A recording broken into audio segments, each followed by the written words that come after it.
Assalamualaikum warahmatullahi wabarakatuh.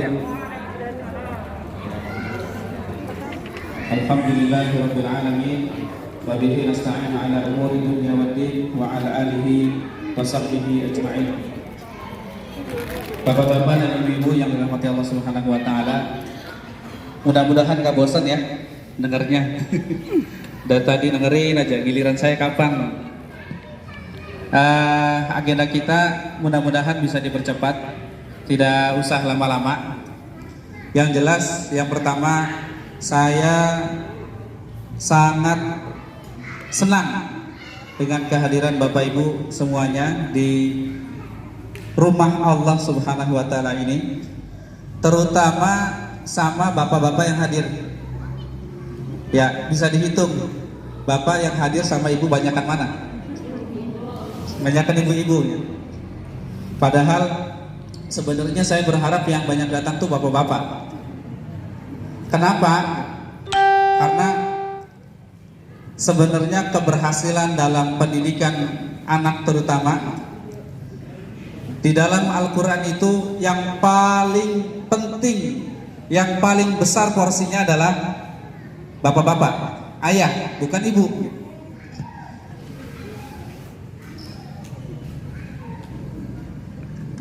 Maaf ya. Semuanya, bahkan anak-anak nih bu, anak itu, yang ayahnya nggak ada, yang ayahnya sudah meninggal, di dalam Al-Quran itu akhirnya yang ngomong tuh bukan ibunya lagi, tapi bapaknya, bukan bapaknya si pamannya, gitu. Pamannya. Jadi yang ibu perhatikan di dalam Al-Quran itu semua dialog, semua obrolan antara bapak sama anak itu lebih mendominasi dibandingkan dengan ibu-ibu sama anaknya. Jadi kalau misalkan bapak nggak ngomong satu hari sama ibu, sama anak gitu ya, ayo bu, suruh ngomong apa aja. Ngomong apa aja, jangan sampai keder gajeng ngomong apa ya. Jangan sampai keder ngomong apa sama anak. Terutama bapak ya, ibu dorong bapak nih gitu. Saya pernah diceritain gitu sama teman saya gitu. Dia sudah sampai ada yang dengar bapaknya galak gitu. Dia udah sampai bilang begini, mas saya itu keder katanya, apa saya mau cerai apa enggak ya? Kenapa sih? Ya istri saya tuh udah ngusir saya gitu. Emang ente nggak ngasih nafkah? Enggak, saya ngasih nafkah gitu. Cuman istri saya bilang begini, kamu tuh bisanya cuma cari makan, cari uang aja katanya gitu. Loh terus kenapa? Saya tanya satu-satu gitu. Ternyata jawabannya adalah kena ini, kesambet setan gepeng. Setan gepeng. Ayo jadi kalau misalkan pulang ke rumah tuh habis kerja tuh kerjaannya ya lihat Facebook, ya lihat WA, ya bolak-balik begitu, Pak. Instagram macam-macam. Ini apa namanya, Bu? Setan gepeng. Iya. Jadi maaf ya Pak kalau kesinggung. Tapi benar gitu. Akhirnya apa? Anak yang harusnya porsinya ngobrol sama bapaknya, oh itu sedikit saja ibu. Anak ngobrol sama bapaknya itu ketancap di hati. Mau bukti gak? Kalau pagi-pagi ibu bangunin anak, Nang, Tangi, nggak bangun tuh. Nok, Tangi, bangun. Sampai digeret-geret juga kadang nggak bangun. Bapaknya coba bilang, Nang, bangun tuh. Sekali ngomongnya, kenapa? Karena vibra suaranya beda. Maka Bapak Ibu yang dirahmati Allah Subhanahu wa taala, di antara salah satu yang penting dalam pendidikan rumah tangga, terutama anak-anak, bagaimana ayah itu harus ngobrol sama anak. Jadilah ayah yang iseng. Sama anak tuh jadi ayah yang iseng. Sampai anak itu kalau mau tidur sama bapaknya, jangan sama ibunya. Anak itu ukurannya tuh kalau lagi masih kecil, anak datang sama bapaknya itu cakep. Tapi kalau anak nggak mau tidur sama bapaknya, masih ada yang salah. Untuk Al-Quran, ini nomor 1. Untuk Al-Quran, ini nomor 1. Jangan sampai Al-Quran ini hanya didorong-dorong sama ibunya, masuk telinga kanan, keluar telinga kiri, nggak didengerin omongan ibunya gitu. Kenapa? Karena suaranya memang diciptakan Allah tuh cempreng gitu. gitu. Suaranya tuh gitu. Orang cempreng itu kayak motor gitu tuh, jadi berisik gitu. Jadi kalau berisik tuh kadang nggak perhatian. Tapi kalau ayah yang ngomong gitu, ayah yang dorong, demi Allah, anak ini cepat geraknya. Maka sekali lagi saya apresiasi banget dengan kehadiran bapak-bapak yang ada saat ini gitu. Dan ibu mohon disampaikan ke bapaknya gitu. Gitu. Untuk apa? Untuk mendorong supaya jangan sampai satu hari nggak ada ngobrolnya. Ini mah ada yang 1 minggu nggak ngomong-ngomong aja sama anaknya. Kalau kerjanya jauh ya wajar gitu. Tapi kan bisa lewat HP gitu. HP juga kadang nggak diperhatikan, lagi-lagi lihat Facebook. Gitu. Apa sih yang dilihat gitu? Kayaknya nggak ada habis-habisnya. Memang begitulah gitu. Memang setan tuh begitu, setan gepeng gitu. Terlalu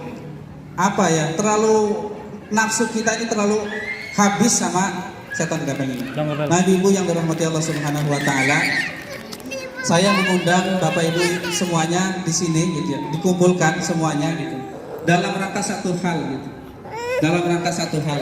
Sama-sama kita ingin supaya anak kita jadi saleh dan salehah.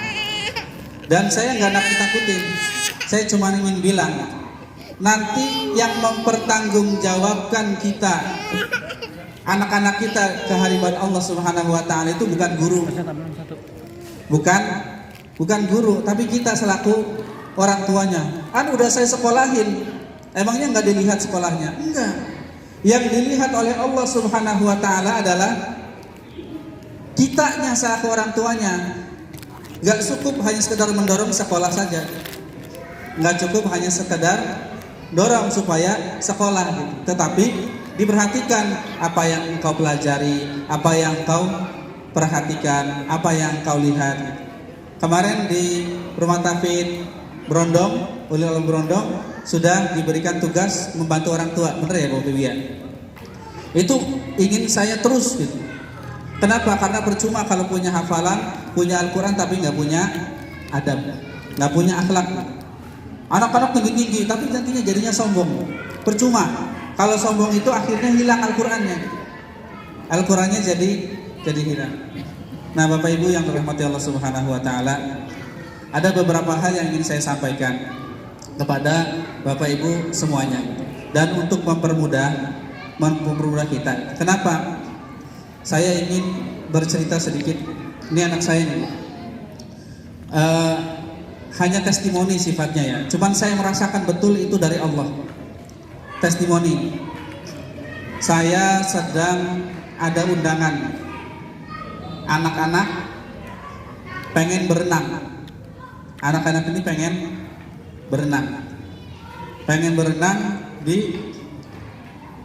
Hotel Prima yang dekat rumah orang tua.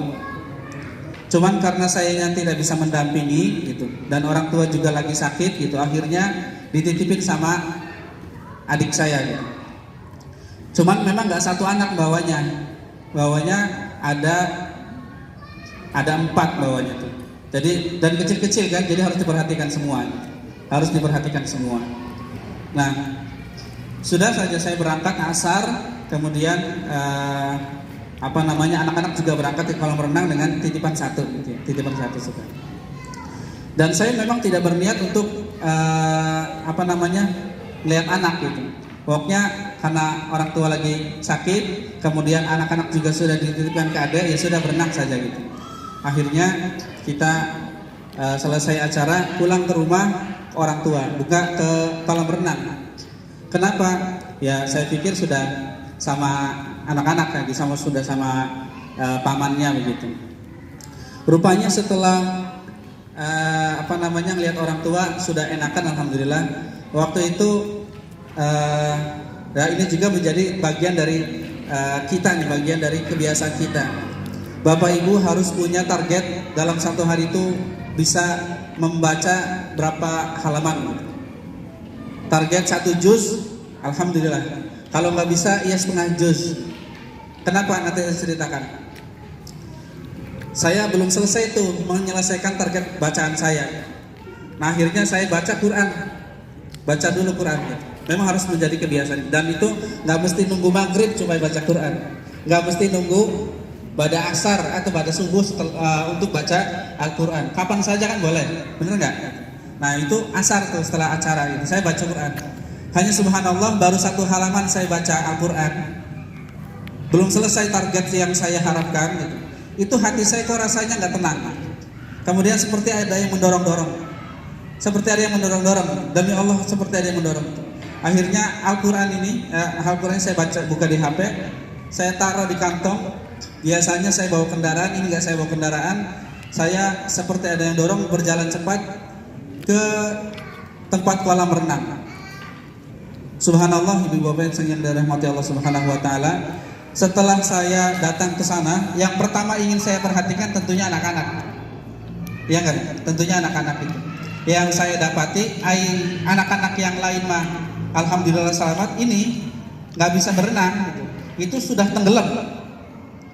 Sudah tenggelam ada di dalam dan menggelepar, sudah masuk semuanya gitu. Saya nggak tahu sudah berapa menit gitu.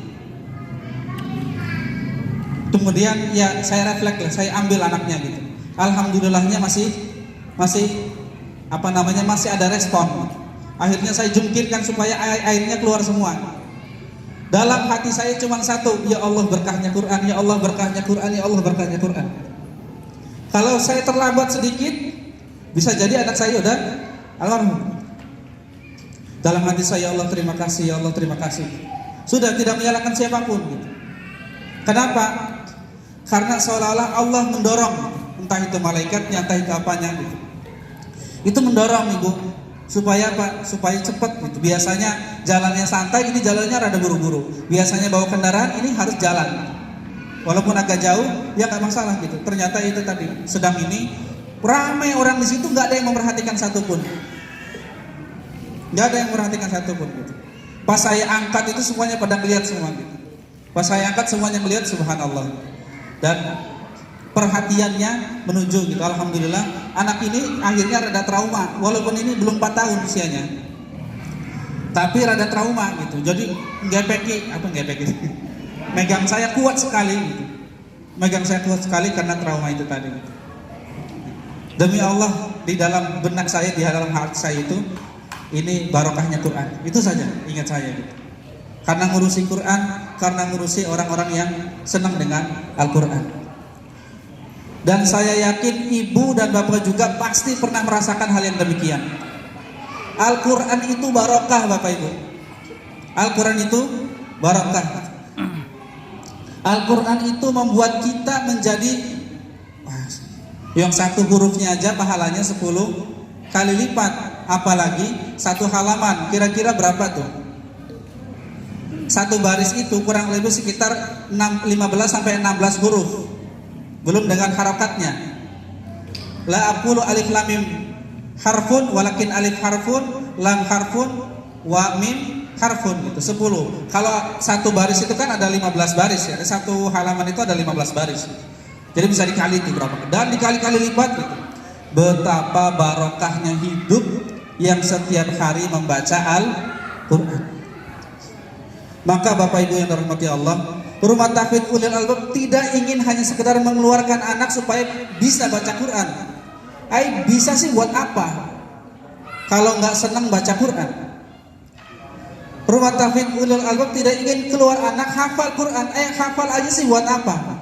Tapi kalau nggak tahu akhlak, kan begitu. Dan ini tentunya perlu ada kolaborasi di antara keduanya. Nggak mungkin Bapak Ibu, kita semua nih guru-gurunya dengan jumlah yang terbatas, sudah kita minimalisir satu grup itu cuma 15 maksimal. Tapi dengan waktu yang sangat terbatas, ya hanya sebagian-sebagian yang bisa kita perhatikan per 1 anak. Per 1 anak. Tentu ini perlu dukungan Bapak Ibu semuanya. Kenapa? Di kitab Asy-Syafi'i ini, Bapak Ibu yang dirahmati Allah, setiap anak nanti langsung kita bubuhi. Di situ ada paraf ustadznya, di situ ada nilai anaknya, di situ ada tanggal bacanya. Nanti kalau pulang ke rumah, Kalau memang bisa, kan anak juga sekarang banyak yang daring ya Bapak Ibu ya gitu. Jadi waktunya sebenarnya lebih fleksibel. Kalau bisa di rumah itu ngulang sampai 5 kali. Bacanya itu didengerin. Bacanya didengerin gitu. Kan kamu tadi udah baca di sana. Udah biarin aja dengerin. Enggak. Bu, enggak lama, paling 5 menit dengerin anak baca. Atau enggak bapaknya dulu diminta. Kalau bapaknya kebingungan ngomong apa ya, ini dengerin aja nih ngomong ini nih gitu. Sama bapaknya nih, ya dengerin nih ngomong bacanya, anaknya baca. Ya. Terus gak sibuk kita gak berapa sibuk ngurusin rumah. Iya, padahal durung nyetrika, durung basuh, durung segala-gala lah gitu. Tapi Quran harus diperjuangkan. Quran harus diperjuangkan.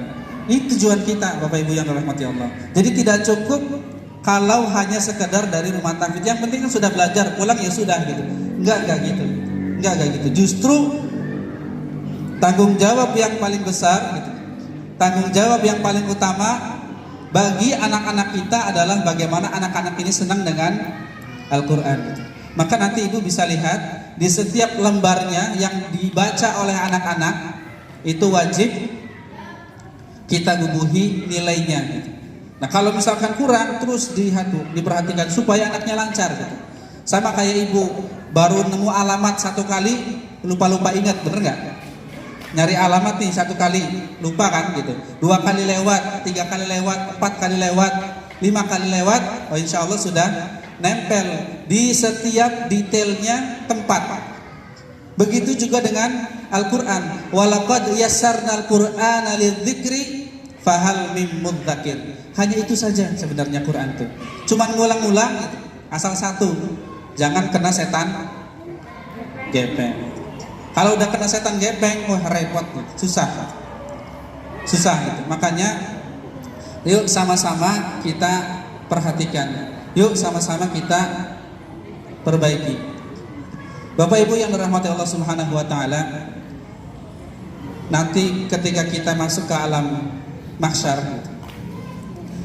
tidak ada nabi yang bisa memberikan syafaat kecuali Nabi Muhammad sallallahu alaihi wasallam. Tidak ada orang yang bisa memberikan syafaat kecuali Rasulullah sallallahu alaihi wasallam. Apa yang bisa kita manfaatkan diri kita untuk mendapatkan syafaat di yaumil qiyamah? Enggak ada, susah. Kecuali Al-Qur'an. Al-Quran itu bisa membawa syafaat. Bener gak Bu? Hanya Al-Quran. Al-Quran yang kita punya ini, Al-Quran yang dipunyai anak-anak ini, Al-Quran yang dibaca anak-anak ini, insya Allah nanti itu yang akan membawa syafaat kita di hari kiamat. Apa gak mau dapat syafaat dari Quran? Kita semua pasti mau. Nah oleh karenanya Bapak Ibu yang dirahmati Allah Subhanahu wa taala, saya mengajak, tidak mungkin kita mampu sendirian, nggak bisa. Kenapa? Karena terbatas sekali. Bukan maksudnya begini, ya kan belum dicoba Ustadz, bukan begitu. Kenapa? Karena harus ada kolaborasi di antara dua pihak gitu, dari orang tua dan dari gurunya gitu. Komunikasi kita harus terus jalan.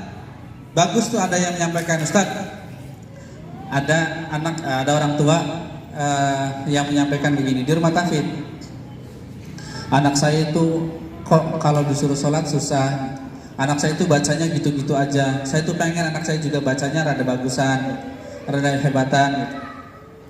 Terus saya tanya, Ibu punten sudah berapa kali, kaitannya dengan aktivitas rumah tahfidz gitu. Oh ternyata memang masih ada step-step yang belum belum dibacakan gitu. Dan ada satu lagi saya bilang, Bu punten gitu, pernah nggak diajak ziarah kubur, saya bilang gitu. Maksudnya kan sering lihat kuburan makan gitu ya.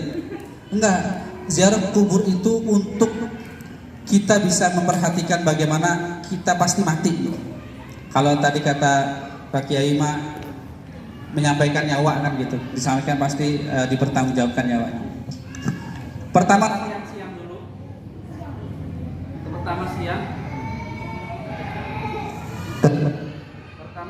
dulu. Kalau ternyata siang masih belum punya efek jerah sama anak-anak, Bu, dibawa malam-malam.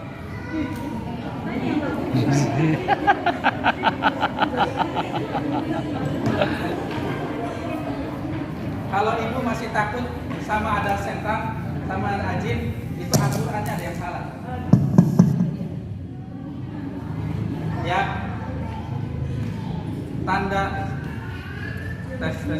tanda bulu kuduk merinding yaitu wajar, memang ada jin.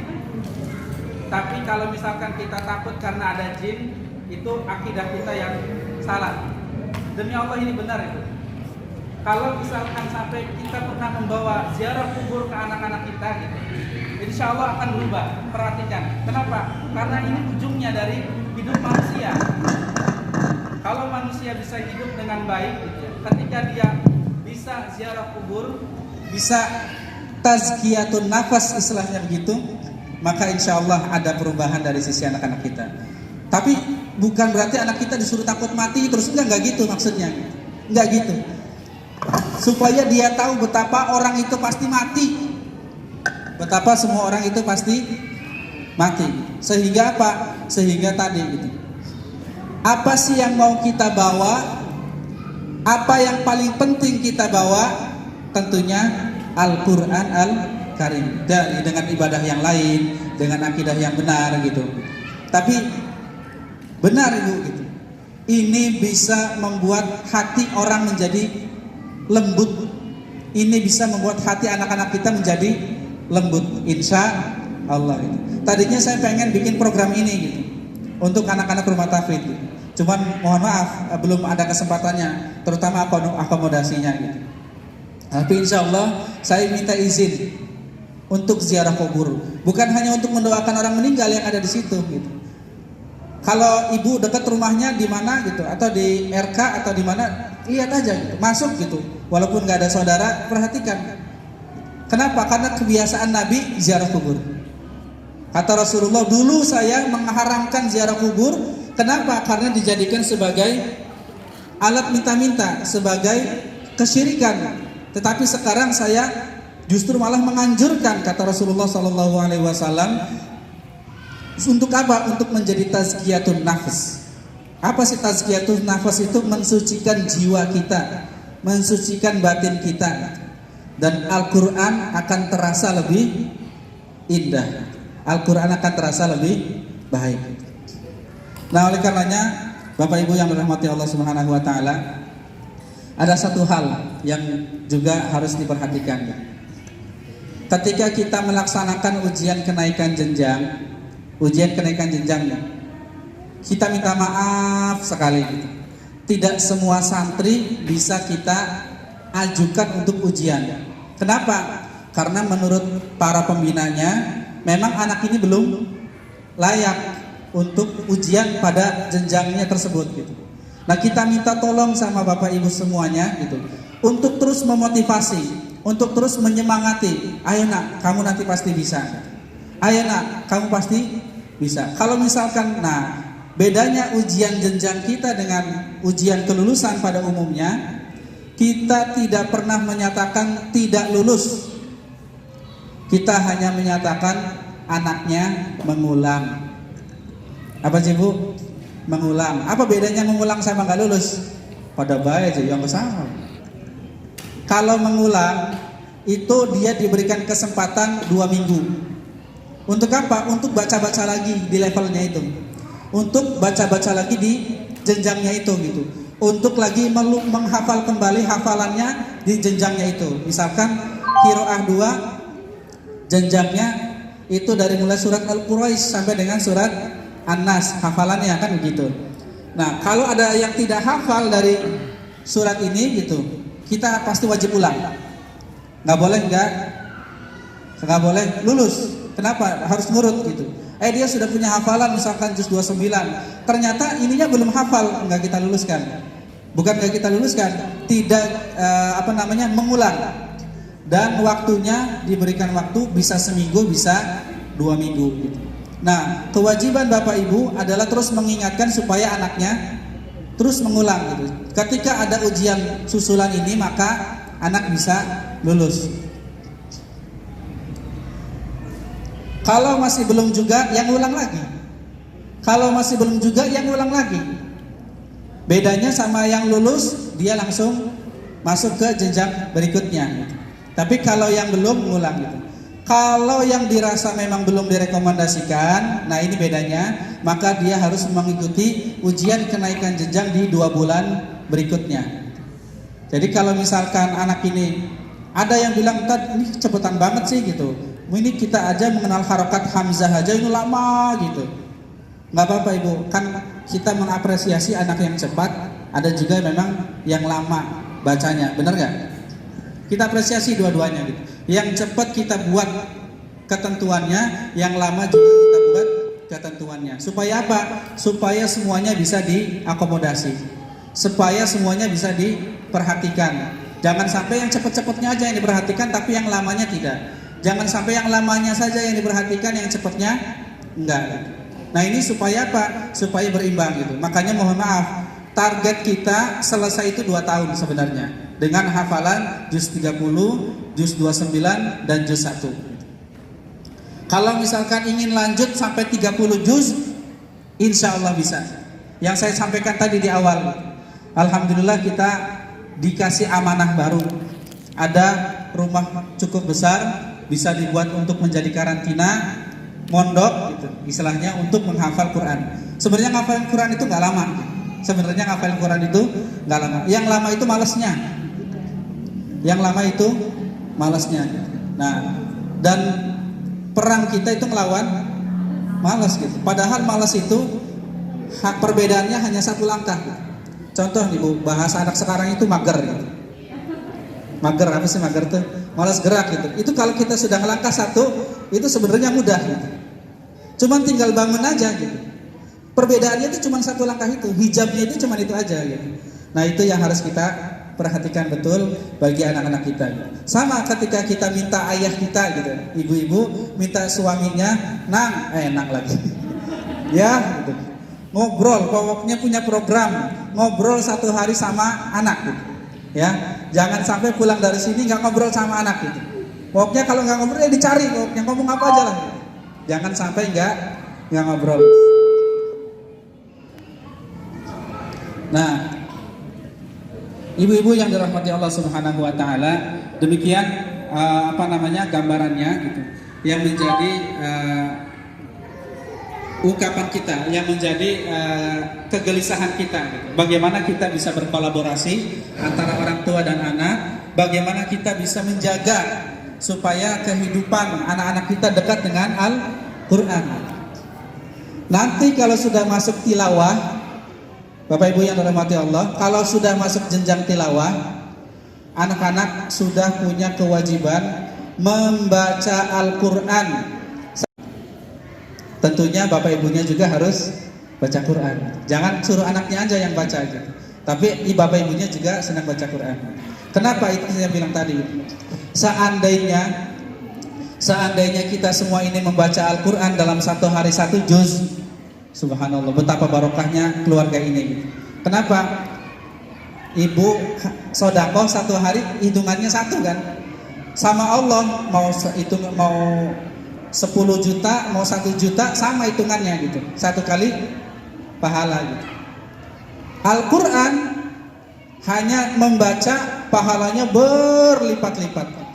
Kenapa? Karena 1 hurufnya 10 kebaikan. 1 hurufnya 10 kebaikan. Jadi Bapak Ibu bisa bayangkan, kalau membaca 1 juz sudah berapa puluh ribu kata yang dibaca, dan semuanya bernilai pahala. Bernilai pahala. Kalau anak-anak sudah dibiasakan dari kecil terus baca gitu, maka insya Allah menjadi anak yang soleh dan solehah. Itu yang kita harapkan, bukan? Nah, ibu mah nggak mau apa-apa. Yang penting kamu jadi anak soleh udah cukup buat ibu. Lebih milih itu atau lebih milih, nah pokoknya kamu harus jadi orang kaya raya ya. Nggak apa-apa nggak sholat juga. Ada nggak yang ngomong kayak gitu? Nggak ada. Kenapa? Ini lebih penting hati. Hati lebih penting dibandingkan dengan uang. Kenapa? Uang itu hilang, uang itu nggak ada. Banyak ibu, saya pernah bertemu dengan orang yang kaya raya dan uang hartanya berguna, nggak dipakai sama sekali gitu. Dan juga nggak bisa dimanfaatkan gitu. Akhirnya tidak dimanfaatkan. Kenapa? Ya gara-gara tadi, entah itu dari mana uangnya dan segala macam. Dan kita alhamdulillah dengan program ini gitu, maka alhamdulillah Bapak Ibu yang dirahmati Allah, sudah beberapa kali kita ujian kenaikan jenjang. Setelah setiap seremonial kenaikan jenjang, ya walaupun ala kadarnya, anak-anak kita apresiasi, anak-anak kita kasih hadiah, ya walaupun sedikit gitu. Dari mana uangnya? Ya dari, alhamdulillah ada dari donatur, ada yang ngasih gitu. Saya tidak mau akhirnya kembali membebankan kepada Bapak Ibu semuanya gitu. Bapak Ibu buat iuran, buat apresiasi asatid aja saya sudah sangat senang gitu. Kenapa Al-Quran ini saya ingin mempertemukan antara muhsinin yang ingin berkontribusi dengan Al-Quran dengan anak-anak yang terus semangat dengan membaca Al-Quran. Bapak Ibu punya tetangga kayaknya berat, misalkan iurannya, nggak apa-apa, yang penting anaknya mau ngaji, yang penting anterin, nggak usah susah-susah. Kita nggak pernah nagih yang macam-macam, nggak. Masalah rezeki itu nanti Allah yang ngasih sendiri gitu. Demi Allah, sebelum ini saya pernah bilang, karena saya nggak sanggup, ya Allah, apa ini saya tutup aja ya rumah tahfidz itu. Saya sempat ngomong gitu, sempat seuzon sama Allah gitu. Kenapa? Ya udah santrinya tinggal 20 orang gitu. Ya iurannya nggak bayar semua, keder lah pokoknya gitu. Gimana caranya gitu? Tetapi enggak, ternyata Allah Subhanahu Wa Taala memberikan keberkahan itu berlipat-lipat. Dan saya tidak pernah menduga. Yang penting saya tidak pernah mau rumah tahfidz ini menjadi ladang bisnis. Jangan sampai yang seperti itu. Kalau misalkan Bapak Ibu punya saudara, punya teman yang memang bisa dititipkan, ini ada program wadah susu misalkan gitu, ya nggak apa-apa gitu. Sangat berterima kasih sekali gitu, untuk bisa membantu program di Rumah Tahfidz Ulil Albab. Kenapa? Karena niat kita yang paling inti adalah sama-sama menjadi saksi di akhirat kelak tentang Al-Quran. Dan mudah-mudahan semuanya kita masuk surganya Allah Subhanahu Wa Taala. Amin ya rabbal alamin. Baik Bapak Ibu yang dirahmati Allah, sudah jam 10 gitu ya. Sudah agak siang gitu ya. Dan mohon silakan dinikmati seadanya. Mohon maaf seadanya gitu untuk mengganjal untuk ganjal. Saya akhiri berkaitan dengan program yang ada di dalam Rumah Tahfidz Ulil Albab. Selanjutnya barangkali nanti Bapak dan Ibu ada yang ingin disampaikan, ada yang ingin di-sharing, ada yang ingin ditanyakan, mau sampai kemana, mau sampai seperti apa gitu. Buat kita itu welcome sekali gitu. Dan bahkan ya tadi, ini tempat sudah ada, ustadznya belum ada gitu. Saya ingin betul-betul juga menjaga supaya para asatid ini hafalannya tidak hilang. Maka dia harus setor. Sayanya harus setor, dianya harus setor, anak para asatid. Jadi tidak hanya santrinya, ustadz-ustadznya juga harus setor hafalannya gitu. Terus ditambah.